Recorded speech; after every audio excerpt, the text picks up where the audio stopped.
You can have the life that you want right now. So I know it may sound kind of corny, like here we go with someone with another self help inspirational video, but it's really true. And I'm speaking from experience. If you're in a position right now where there may be anything in the world that you're ready to work on, whether it's your weight, whether it's your relationships, whether it's your finances, whatever that thing is that you want to have some improvement in, don't feel discouraged. You can make a change right now, today. I am speaking from personal experience. Your life can shift at any moment. You just have to work on your mindset. Put God first, and I promise you, everything that you want, it's already yours. You just have to claim it.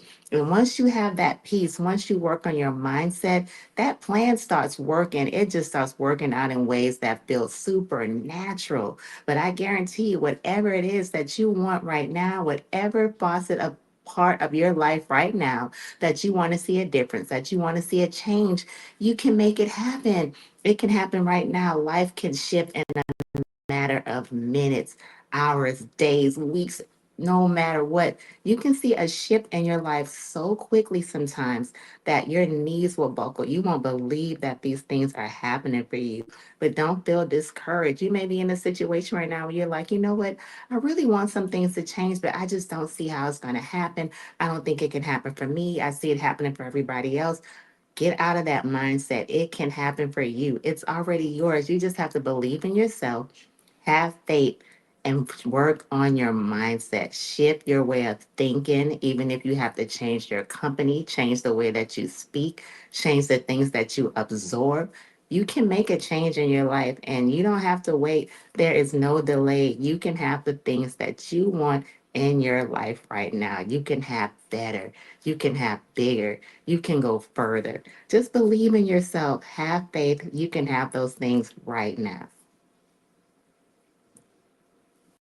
Grab your print or digital copy of Go Queen magazine today. Stay inspired by the incredible stories and features inside. Visit our website to grab your copy now. Welcome back to the Q Chat, where we celebrate incredible women who are making their mark and spreading a powerful message of self-love, empowerment, and resilience. Today, we have a very special guest, Marie Antoinette, a fierce fashion designer from Tampa, now based in Atlanta, Georgia. Marie is not only a trailblazer in the fashion world, but also an outspoken advocate against domestic violence and sexual assault. Through her latest athletic wear collection, she's using powerful symbols and slogans to call out abusers and shift the conversation around victim blaming. In addition to her incredible fashion designs, Marie recently released her coffee table book, Melanin, which explores the stories of Black women and the impact of colorism across all shades.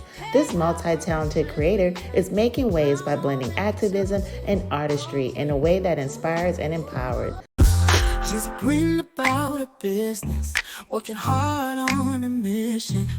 Head high, purpose driven, crown on, never tilted, go queen.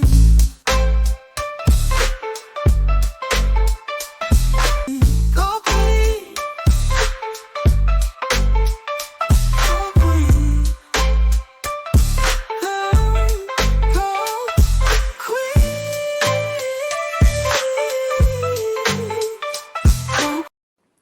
So thank you for joining another episode of the Q Chat. Today, my very special guest is Ms. Marie Antoinette. And Marie wears a lot of busy hats. She is a creative director, a designer, and she's an advocate for something that's really close to my heart, domestic violence, and also sexual assault awareness. So we're going to chop it up about her activewear line. And she has something great going on with her activewear where she advocates against domestic violence. So we're going to talk about that and how she incorporates that with her line. And she also has another platform where she talks about colorism. So we're going to have a good conversation today. How are you doing today? Good. How are you? I'm doing good. I'm so excited to talk with you. And like I said in the intro, there's a lot that we're going to get down to that I'm really excited about. And I don't even know where to start first. So I'm going to actually let you start off by just giving us a bit of your background, because I know just through my research, you're from Tampa, you currently live in Atlanta. And like I said, you wear a lot of hats with the fashion line and everything. So can you tell us about your background and how did you start with the fashion line first? Okay, so my background is in healthcare. I went to school for nursing and then I went back to school for anesthesia. So that's currently still like my main job, but I've always had this deep passion for fashion and the arts and just things of beauty and just opening my eyes to different stuff. And so, although I love to dress and love to look cute and all that stuff, I don't know if it's because of my upbringing or just being in the hospital and seeing people deal with illnesses. I always kind of felt a little guilt, like, okay, you cute, now what? Mm, Like, so what? Like, it's so superficial when there's so much other things going on in the world. And it may not, and that's not to be like a slight to anyone else, but right. in my mind, it's like if I'm just worried about the outer appearance, okay, I just wanted to connect it with something else as much as I love it. Like Mm, I love me a good look. And mm. so I felt like what helped me is to merge that. So bringing awareness to socioeconomic issues, bringing awareness of things that I've experienced personally, and changing the narrative by tying it into the art and the fashion. Wow, that's something else. And I know, like, just like I said, I did a lot of research on you. You have like so many other different things going on. I know, like, you have the Melanin coffee book, and you also have a documentary that you made, and you also have another thing with the sapphires. So, what are some of the other things that you kind of dive into? Because I know, like you said, you started in healthcare, you have Mhm, the fashion line, but you also are a voice for women. So, mhm. what made you, because like you said, it's one thing to do the fashion line, but you have a message behind Yeah. it. So So I had what done made a you couple immerse that? fashion. Yeah, absolutely. So I had done a couple fashion shows before. One was called Driving You Wild, which I did right in my driveway, and that was just about like African inspired prints and hairstyles and stuff like that. And then I did a fashion show called Legend, which was for men. Like it was inspired by Tina Turner Mad Max, that movie she did. And so Mhm, it was a lot of leathers and stuff like that. And after I did that fashion show, and those weren't necessarily tied to anything in my mind. mhm, I just wanted to do the art.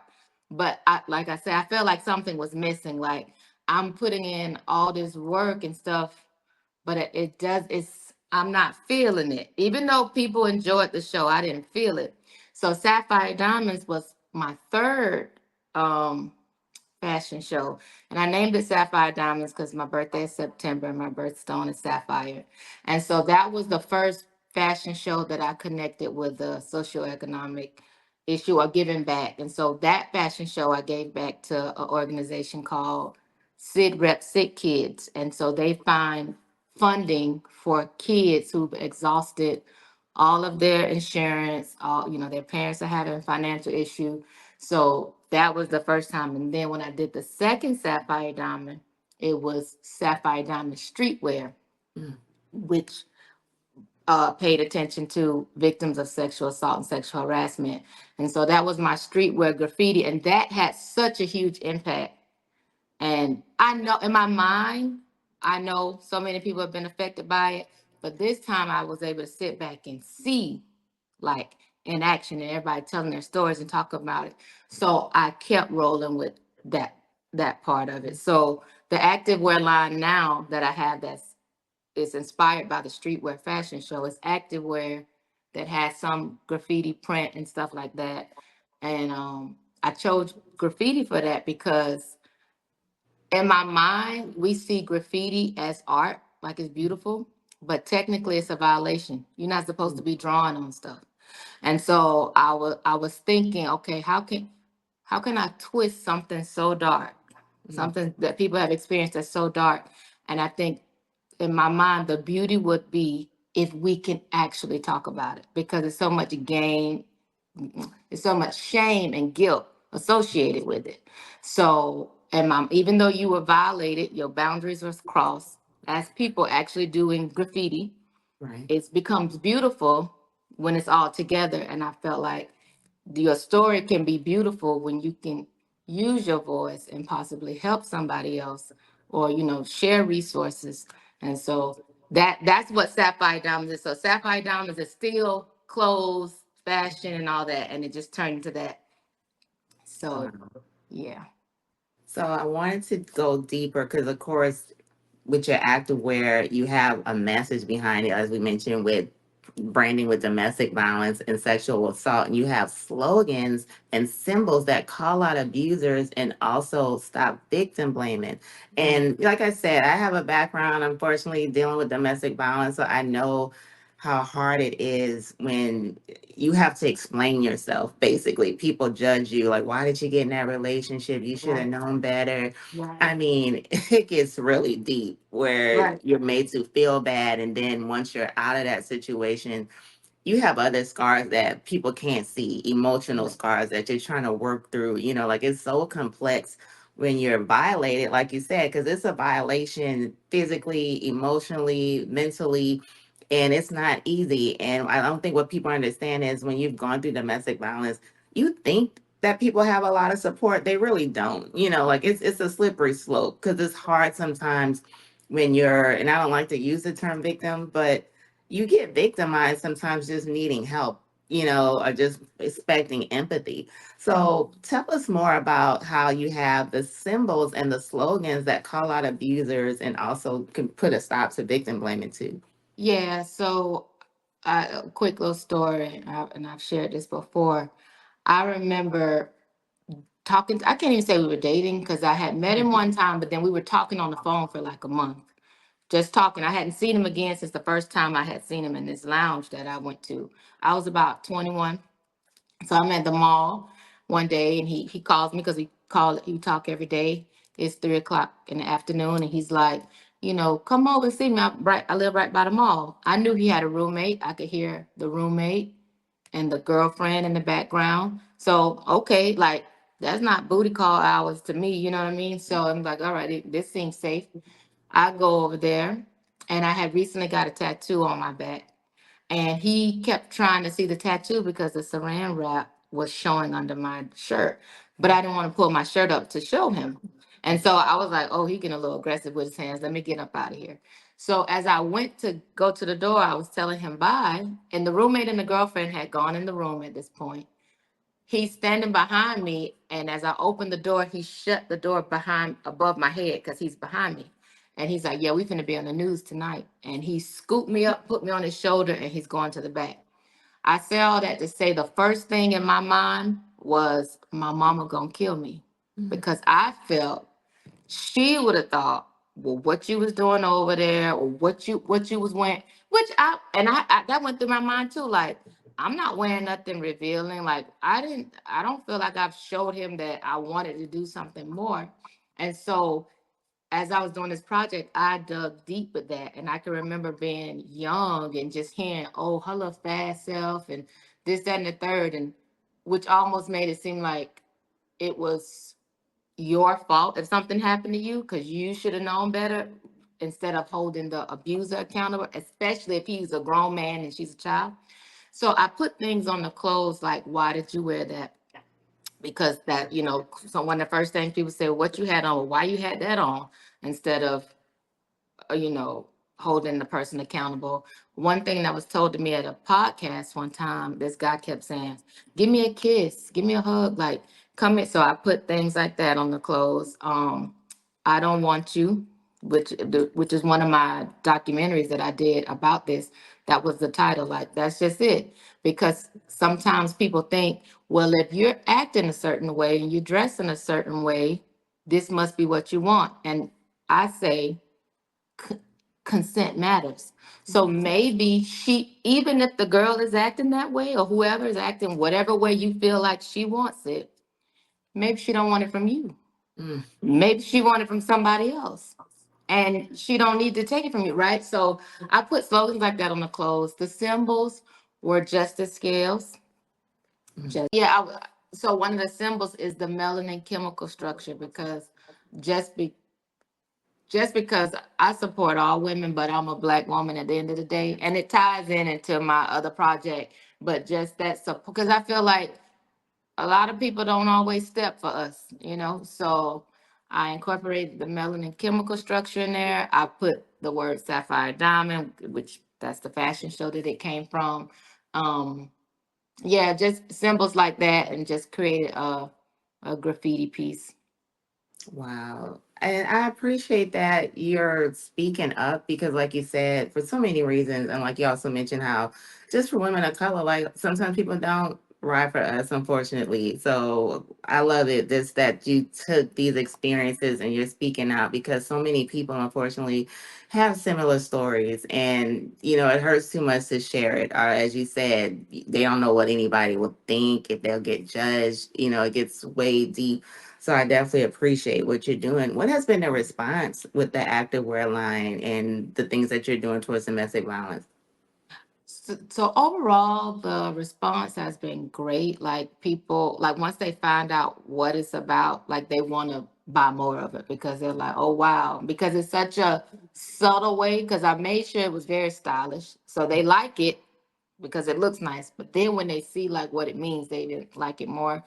It's only been one time that I can think of when I was doing like the casting call for the fashion show.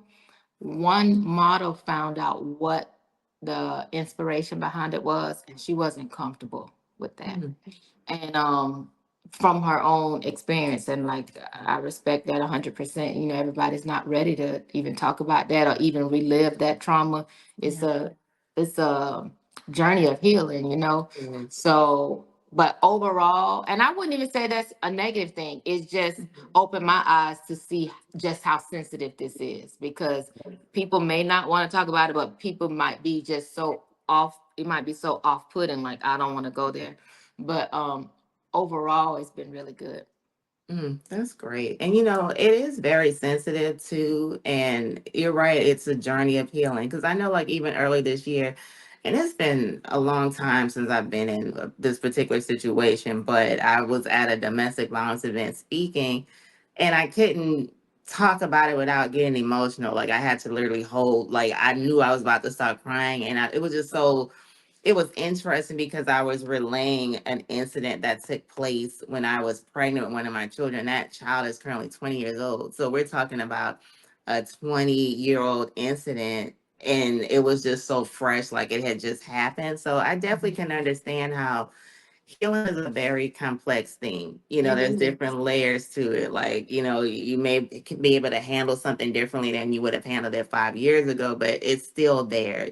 So I definitely can understand that one. And I definitely commend you for just speaking up about that topic because it's something that we should have more conversations about. Now, something else that I really, really like about your platform that you're doing is the whole coffee table book about melanin in the Yeah. documentary. I watched some of the clips and everything, and I was just like, wow, this is amazing.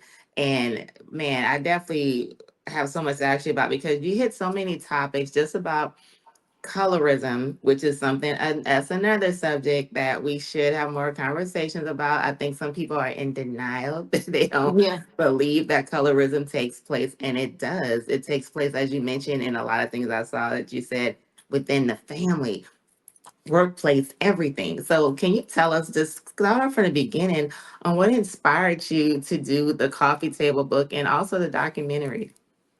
So the coffee table book came about. I was planning my Sapphire Diamonds fashion show. It was like during COVID, when people was heavily wearing their masks. Mm, And I went in the fabric store, and a chocolate lady. Sometimes I forget that part of the story mm, because it just is mind blowing.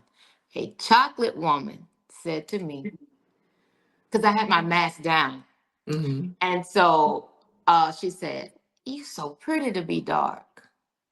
And I remember initially thinking, "How you know what I look like?" Because I forgot my mask was down anyway. But I was just like, "What?" And then my mom was like, "What?" Then I'm like, "You chocolate? Like, are you saying this? Like, so much stuff was going in my mind. I don't even know at what point did I say thank you because my brain was just because I know she meant well. yeah, At the end of the day, it's not a compliment, but right. I know she meant well. So I was just so thrown off by that. I just was like, I'm gonna do a project on this. So I have like a creative book, and I start writing stuff down. And so I figure I'm gonna do a call. I want something visual that can sit in front of like, because we're so visual, we see stuff in passing. That's how our brain get programmed. The whole, to me, colorism starts from slavery and stuff, and then getting programmed to believe European look, features, hair texture is what's better because they put it in our mind over and over again. This is beauty, this is beauty, this is beauty. So I wanted to create something beautiful that is reprogramming. This is beauty, this is beauty, this is beauty. So that's why I put all different shade women. And here's the cover of the book. All different shades of women on the cover of a chocolate book. And so to just start reprogramming the minds, like I feel like it would be eye catching. Mm. And then even with kids, so we're not like showing a light skinned baby doll or a white baby doll, or, you know, because I feel like it starts there too. If a child is running past seeing something like this as they grow up, they're not getting programmed to believe one look is better than the other. And so I, in my mind, because I'm so big on fashion, you know how fashion houses do coffee table books, you have a Chanel book, Tom Ford books. So this was my fashion house book. I just wanted something with some substance. Then the Mm. documentary came about because I know some people don't like to read. Like some people they don't want to read. Like the stories are great, but I know what world we live in. And so I wanted to coincide it, like cross promote a visual of it with the book. And that's how I end up doing the documentary. Like we did it all at the same time. I love it. And you know, it's so funny because I did watch a video where you were talking about that incident, and I'm happy you did mention that the person was also chocolate because it adds more context to the story. Mhm. Because when I was watching your clip earlier, I was like, it's just so funny that you mentioned that because I was thinking about, I remember I had a coworker and she would always say that, oh, you're so beautiful for a dark skinned woman. And I'm like, we're the same color. So I'm just happy you mentioned that part because I was like, every time she said it, I was like, what does she see that I'm not seeing? Because I'm like, we're like the same skin tone. And I just thought it was like insane that like she was stressed that. And I'm You see, like, they brainwashed. right. They're And it's brainwashed. just, and I just, I mean, it's insane because it's like, it just shows how a person can really not see themselves and also what they see when they see someone else that looks like them. You know, we have so much internal hatred and ignorance and just oblivion in our own culture. So I'm so happy that you added that she was chocolate too, Let me because tell you. I'm it's important sorry. to mention that part.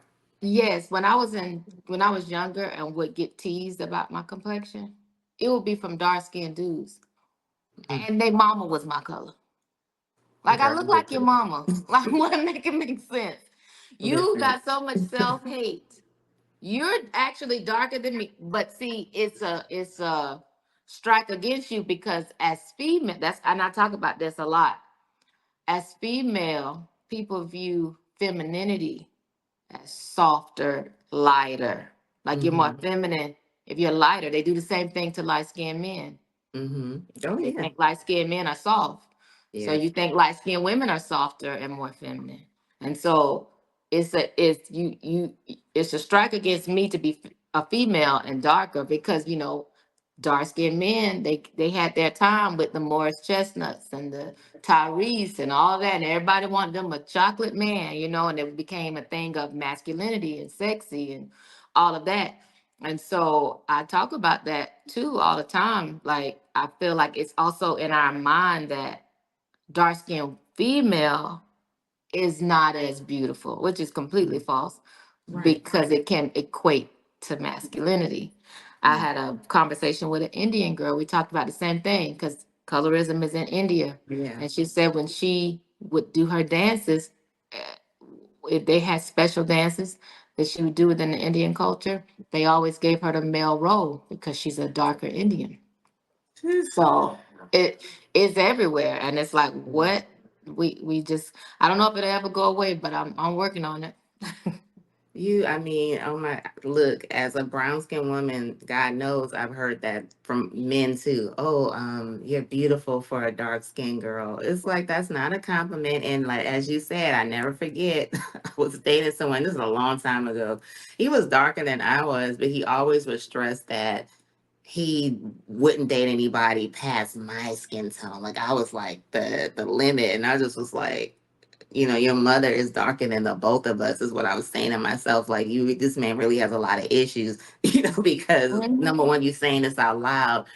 And I don't understand the whole concept of you don't love yourself. You know what I'm saying? Yeah. Like, it's weird. Okay, so I think too many women, brown skinned women, we've gotten these weird compliments, and we're supposed to be excited. Like, Yes, you supposed to. it's an A dude used insult. to tell me, a guy dated said, "You, oh, I don't date dark skinned girls, but I basically I make an exception for you." But one dark skinned guy that I talked to, he gave me a different perspective. Mm, Not that I agree, but I understood. He said, and he was very dark, and he said he preferred or liked lighter women because hopefully his kids wouldn't be as dark and wouldn't get teased as he did. mm, What he said. wow. And Mm, he said, at this point in his life, he's past that and all that. But he could take the brunt, but he would not want his children to go through what he went through. But the flip side of that was he didn't want his sons light skinned. wow. So I get what he was saying, but he Yeah. preferred his sons darker. But that's back to what I'm talking about, Mm-hmm. the lighter skin being softer. Mm-hmm.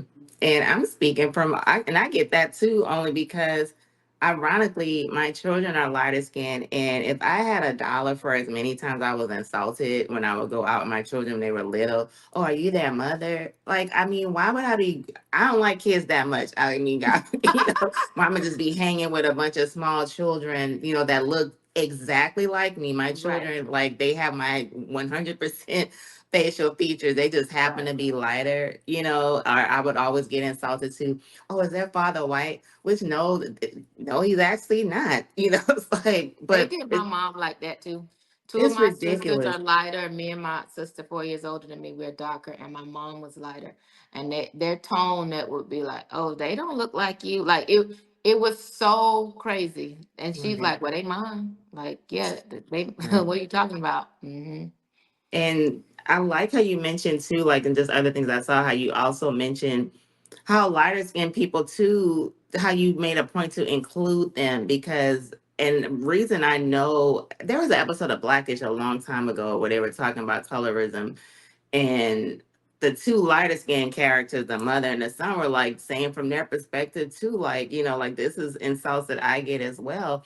And I Right. understand that because I know like my daughter's lighter skinned, and she's told me stories of how people like insult her and have hurt her feelings and stuff. And it's like really insane. Like we just can't love ourselves and even Right. love each other. I think internally we have a lot of self hatred and we also have a lot of hatred towards each other, Right. for strange reasons that there should be more conversations. Like you mentioned, will it end? I don't know. Because if we look at things media wise, most TV shows, if you notice, there's like the light skinned wife, she's always, the dainty person or the sophisticated person. And like they stereotype sometimes, not all TV shows, but we know most of our favorite ones, they'll stereotype the dark skinned friend. She tends to be a little loud. She's single. She don't have a Yeah. man. We Right. joke about it, beady bead, like that's, Yeah. I mean, let's be I honest. remember I couldn't articulate it at the time when I was younger, seeing Aunt Bev on Fresh Prince. Mm, I didn't even know what was going on in my mind, but she was what it is now. She was the first dark skinned mom I had ever seen on TV. right. Like I can't really think of others. She's the only one that comes in my mind right away. When she ended up leaving, they replaced her with the other mom who was a little bit lighter or whatever. But I Right. just remember like, oh, like I didn't know why I felt proud because I was so young, like probably in elementary school or something. But Right. I finally seen somebody that looked like me, but I didn't know what to call that at the time.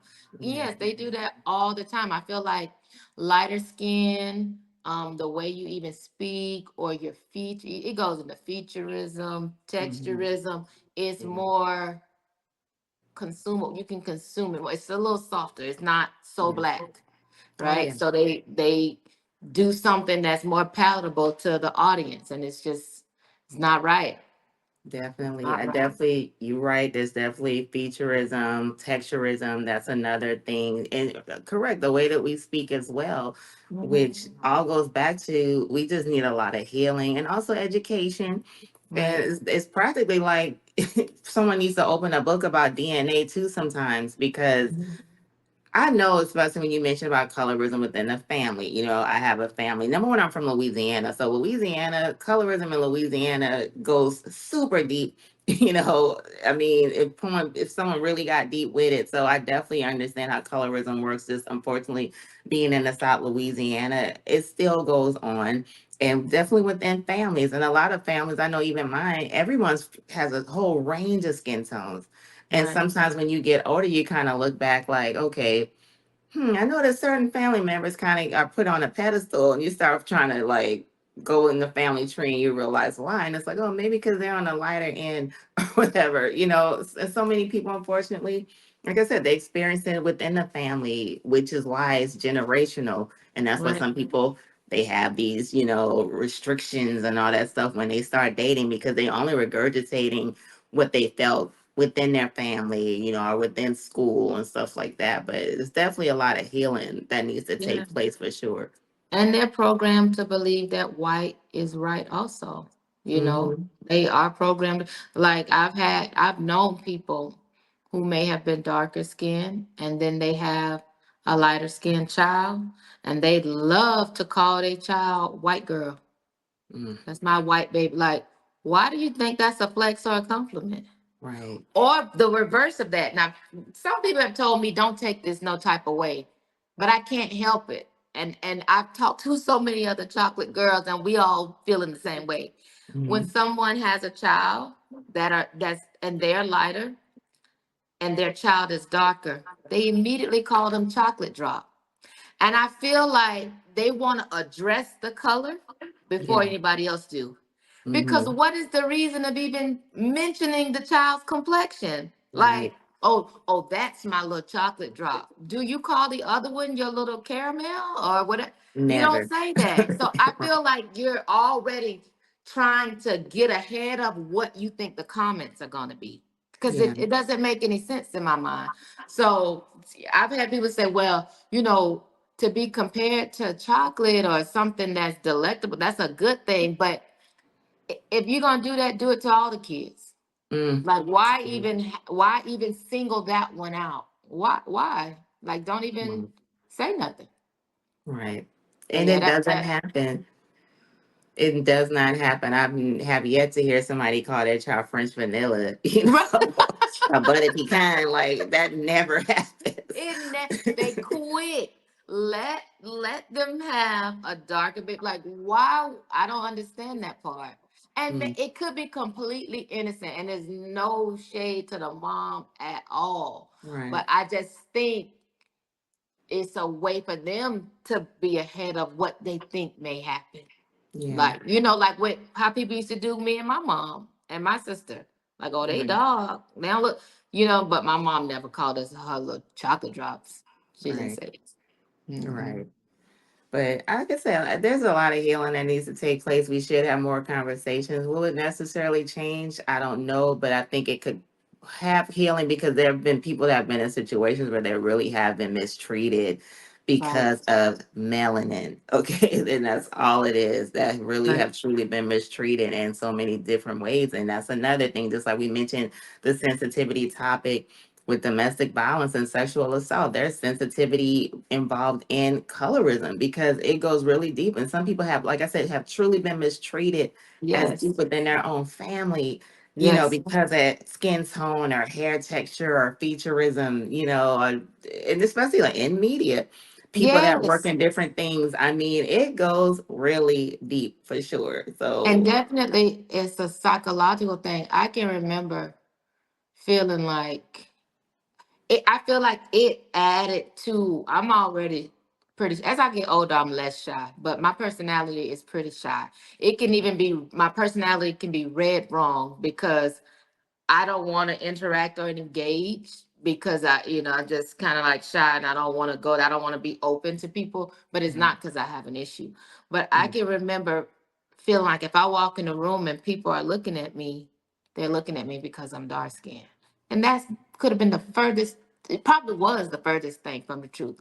But my mind was so messed up from different stuff in my childhood or school, it gave me this anxiety, like, well, it got to be something wrong with my skin, like, Mm, because it's been a problem before. So if people, never did I think they could be looking at me because they think I'm beautiful. mm, I didn't think that. exactly. I thought they were looking at me because they're like, oh, she too dark, So it plays a psychological role, on your mental health.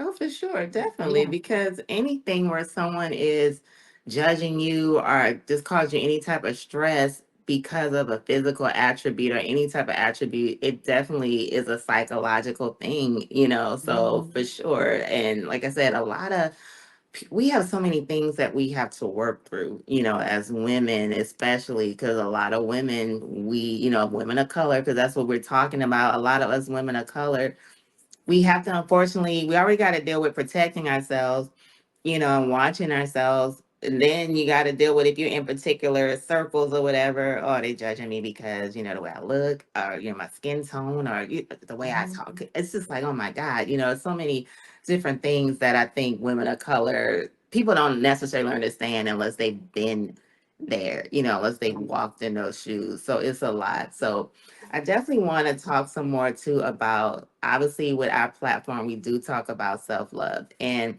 I know, like, with everything that you've done, being a creative designer, being an advocate, not only have you done these different things, use your talents and created something, but you also have been a voice. Like I said, we're having a conversation that people need to have, but a lot of people don't have it. Yeah. They sometimes, there's things that people are struggling with, but they don't even have, some people don't have a gift to express, okay, here's some issues within our community. Let's talk about it. We take that for granted, but it really is a gift to bring a light to some of those things. So I wanted to actually, before I actually get into the self-love conversation, how have you worked on your confidence? Because I know you said, like, if correct me if I'm wrong, that you're shy in some situations, but it definitely takes confidence to just be able to do what you're doing. So, like, how do you work on that? Because I think confidence is something that is kind of like an exercise. Like, we work out, we go to the gym. I think we can also, Yes. there's ways we work on our confidence. So, how do you work on that? Okay. So it's gonna be like a two-part answer. So Mhm. number one, all of my creativity and talents and stuff, I honestly feel like a vessel. I feel like it comes from God, it comes through me, and I deliver it. So a Mm, lot of times it's very hard for me to take credit for whatever because I feel like it's a download. Like God be giving it to me faster than I can produce it. Like I'm writing it down, getting it out, but it's just like I can't imagine my little brain did all of that. You know what I mean? So I mm, just feel like with that, and so I'm not always obedient, but with I try to stay obedient. If I feel like He's saying, you need to do this and put this out, that's what makes me do it, right? So sometimes even if I'm doing like a photo shoot for a project and stuff like that, I literally have to take a shot of alcohol because mm, I can't do it. Like it just be like I mm, need something to take over to do it to get the shot because I don't be ready. mm, So as I've done that several times now, I'm getting more comfortable. mm, So I guess maybe confidence could be showing up. I'm not sure.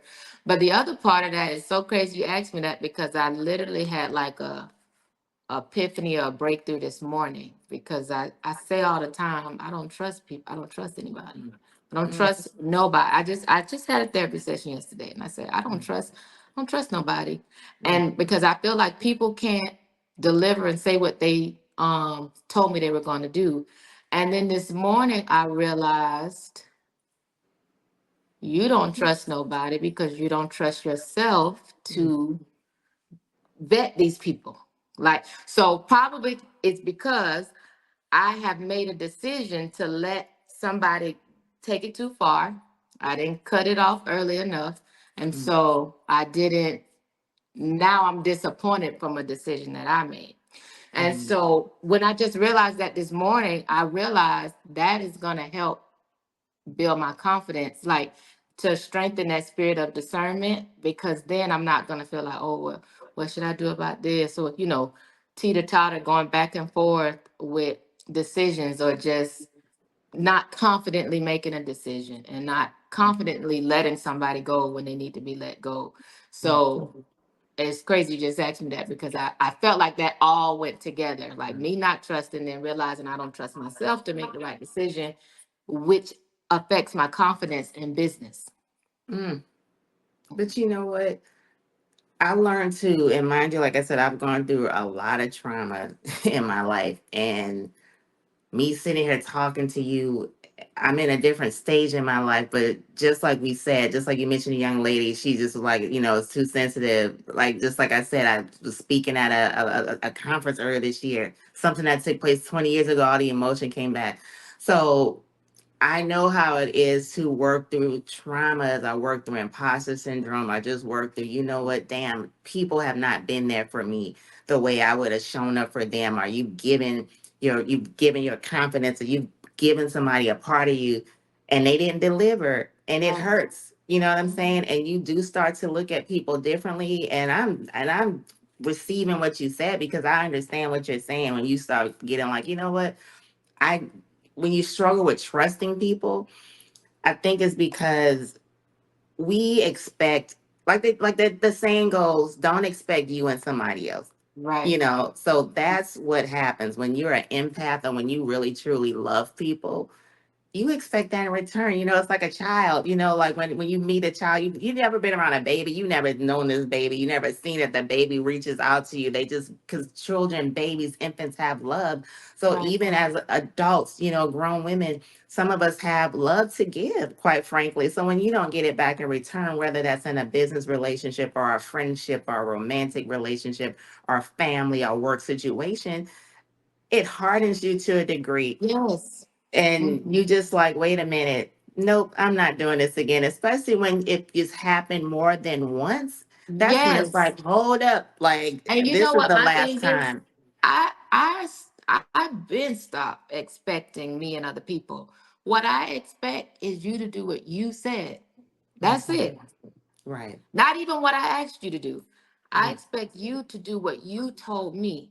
And so when that don't happen, like I'm already like got my track shoes on. I'm ready to run up out of there, because I can't, like, I don't have the emotional bandwidth, no matter what relationship it is.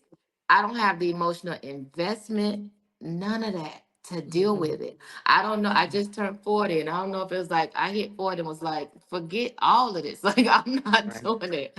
I don't Right. want to do it. Nope, nope, nope, nope. It's just, it's hard. But, I feel like if I can trust myself, because what happens, ultimately, too, my point is, because I'm shutting everybody out, I can't let the good in. Mhm. So if I can strengthen myself to have a stronger discernment and execute when to cut them off, don't let them hang around, then I could reap the benefit of letting good relationships in and dismissing the bad ones. Right. So, you can't change nobody else, but if I can trust myself to make those decisions, then I can have the best of both worlds. Exactly. You hit the nail on the head. It's about Mhm. having that discernment and really practicing those boundaries. Because, like you said, and like I said, I get it. And I've been there, done that. I still practice that a lot, where I'm like, oh, my cutoff game got really strong. And I'm in my 40s as well. So, like, once you hit 40, it's just like, wait a minute, I potentially have more days behind me than ahead of me. So you really start to stick and move quite differently. But Yeah. I like what you mentioned, because it is important, because that discernment, you got to work on it, because you don't want to shut the door so tight that the good can't come in. And there is still good out there. There's still good people. But, like I said, it's a trauma response when you're trying to work Mhm. through that. And you're like, wait a minute, like, should I let this person in, in the circle that you create for yourself? So I truly get it. And and here's the thing, we don't give ourselves enough credit. We'll cut off something that should have been out. Maybe it should have been out a little sooner. But once we still cut out that situation, instead of celebrating that, hey, this is over, we'll still feel guilty. Like, you know what? I had that red flag, that sign, blah, blah, blah. Like, instead of beating ourselves up, we just need to celebrate what we've gained. You know what I'm saying? Every situation, every broken relationship, we still gain knowledge. But I just feel like sometimes it's just hard for us to just accept that, even once we finally know when to cut it off, because again, we just say to ourselves, well, oh man, why did I let it go this long? And You that's know, a my natural problem, thought. yes, my problem has been and every now and again still is that I miss, because my brain can be so strict. Sometimes I feel like maybe I misunderstood or I misread your energy, but Yeah. I didn't. Hmm. I didn't. So that's how have stayed in situations longer than I should, because I'm second guessing myself. Like, mm, well, maybe that was, oh, everybody not going to do it how you do it. Or even with domestic violence, you can't tell somebody how mad to get about whatever they got mad about. Like if this offend, and I'm not talking about to the point of getting physical, but those extreme anger signs up front that let you know that they will slap you down to the ground. But my thing used to be, well, you can't tell them how mad to get, even though it was simple to me. This may really have offended you, so you have every right to get this upset, right? And you do, but I didn't have to stay there to witness it. But that's something I had to learn. Yeah, you can get that mad, but I'm out of here. Hmm. So that, me trying to give people the benefit of the doubt is what kept me in situations longer. But I remember one time my older sister said, there is no benefit in doubt. If you got to doubt it, it ain't beneficial. Mm. And that, I will never forget that. So as soon as I'm doing that, I'm like, well, she said, ain't no benefit in doubt. So Right. yeah. Right. And like I said, we just got to learn to forgive ourselves and truly love ourselves. When we love ourselves, well, we don't have to get it right all the time. We don't have to be perfect. You know what I'm saying? Long as we move forward and learning when we cut something off, and like I said, it's human to be like, oh man, I wish I had a thought that sooner or whatever. Right. If we squash all of that and just give ourselves grace, we'll have more peace. So I want to get to the best part of all these conversations that I love having with amazing women like yourself is the Thank you. self-love portion. Self-love is the fuel for Go Queen. Self-love for this platform just means that to truly love yourself. And again, it's a journey. You don't just wake up on a Friday and say, hey, I love myself. Everything's going to be perfect now in life. No, self love is a process, is a journey. It's basically moving forward and just appreciating yourself and valuing yourself so you can be better than you were in the past, so that you maybe can see things in a different lens or handle things differently. And also, self love is the fuel to start that fashion line, to do that documentary, is to not just go, not be a go queen, but go be fearless, go be an advocate, go be a creator, go be a designer, go be an entrepreneur, whatever it is you have in your heart that you want to do. Self love is the key to that. So I want to ask you, how do you define self love and what role has it played in your life? I define self love as just putting yourself first and taking care of yourself first, because I never used to do that. Sometimes I still don't. Mm. Everybody else I be looking out for first. But I realized you can't take care of somebody else if you haven't taken care of yourself. And so, and when I say take care of yourself, I'm not talking about going to get your nails done and all. You heard me just say I had therapy session, right? So Mhm. it's from the inside out. It's not just the superficial stuff. You have to get your mind, your mind in a good headspace. Like if you don't love yourself, how can you love anybody else? So self-love is taking care of your needs first, so then you can function at your maximum capacity for whom, as much as you want to love and give to somebody else. Mm. Cool. Take care of you first so you can do that. So whatever that is, I journal. That's why I got me a life coach some years ago. That's how I even started my fashion Mm. line and this whole Marie Antoinette business. Like I said, I'm in healthcare. And Mm-hmm. so when I moved to Atlanta from Tampa, I felt it was too much new. Mm. My mom was alive at the time.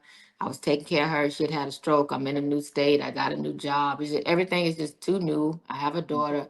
And I was just like, ah, like normally I have stuff together, but it just was overwhelming. And so I ended up getting a life coach, and his thing was, what grounds you? And so I'm like, clothes, fashion. Like I like the sketch. I love that. He's like, okay, so you got by September, it was like 9 months prior, or something. I want to see your first fashion show. Mm. And so I was able to like pour that creativity, and it did help me. Like I didn't even know I hadn't sketched and stuff for so long, but it just helped me get back to me. And like that helps show my self love, like doing that type of stuff, creating helps that's how I show myself love. Taking care of my mental health, that's how I show myself love. Like sitting in quiet, uh, just reading a book, whatever, that's how I show myself love. So that's it. You got to just put yourself first. Yes, definitely put yourself first in any way that you can, because as you said, if we don't love ourselves, we can't function. Like we have to love ourselves. This has been an amazing conversation. I appreciate your transparency. I just love what you're doing, and just keep going, just keep pushing. Can you tell everybody how they can find you, how they can get that book, how they can find you online, get this activewear, how they can find you on social media? So tell everybody how they can get in contact with you. All right. So my website is ma929.com. So M like Marie, A like Antoinette, 929.com. You can get the book, the activewear collection, all of that on the website. Um, you can follow me on Instagram at Marie Antoinette 929, and it's the same across my TikTok, Facebook, LinkedIn, etc. This book is also, I just want to say this real quick. This book is also available on Amazon, but it's not this experience of it. It's a paper copy, Mhm. and it's a cheaper price, but I highly recommend this version because it's hardback. It's like you get the full experience of it. This comes with a candle collection also, with Wow. different shades of melanin. One of my candles is called Chocolate Enough for Mm, women who are light skinned and they're told they're not black enough.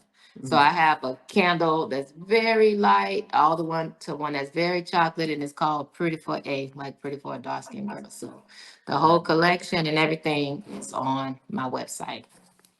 Awesome. And before we go, can you leave us with a positive affirmation? Let me think. Hmm.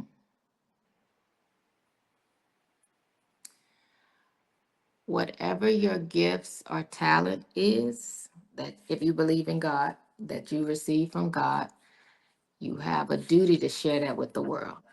So go be great. Oh, I love it. Go be great. Thank you so much. This is Miss Marie Antoinette. And oh my gosh, I don't even know how to wrap up this conversation because, like I said, we discussed so many different things. But I would say if we had to pick a guest star for this conversation, it would truly be healing. And we touched on so many different things that a lot of us are struggling with. And the crust of everything, to be whole, to be healthy, to have peace in your life, mentally, physically, emotionally, is to heal. And one thing, too, what we discussed colorism, we discussed just things that can be very hurtful, a lot of things that women are dealing with. But guess what? You can still go be great. It doesn't matter what anyone says to you, what they think about you. You can still go be great because guess what? If God said it, it's so we have to learn to just be great in spite of. And we owe it to ourselves to heal. We owe it to ourselves to love ourselves. And you can start today, right now. So, guys, please go ahead and check out Miss Marie Antoinette. Go ahead and get that book. Go on YouTube and watch that documentary, all the amazing clips that she has. She's just doing it. Okay. So again, guys, you can go ahead and be great, and you can catch this episode and catch some amazing other conversations. www.goqueen.com. Make sure you guys be safe, go be great, and go love yourself. She's a queen.